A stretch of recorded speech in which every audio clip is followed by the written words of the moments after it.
messages become a flash. Preface. They fell in love where nobody could see them. Not in a cafe, not in a classroom, not in a street where neighbors whisper.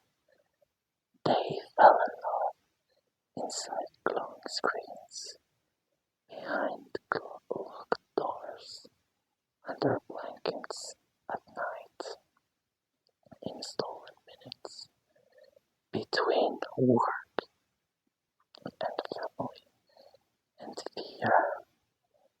For 1 year, their love had no smell, no weight, no sound except the tapping of fingers and the soft buzz of notifications.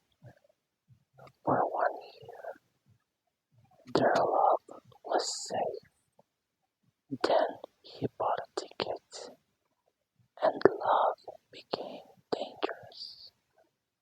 Because real love must face borders, money, family, tradition, shame, and distance.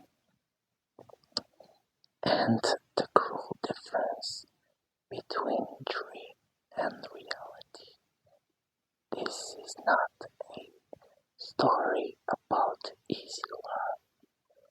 This is a story about love that bleeds before it lives.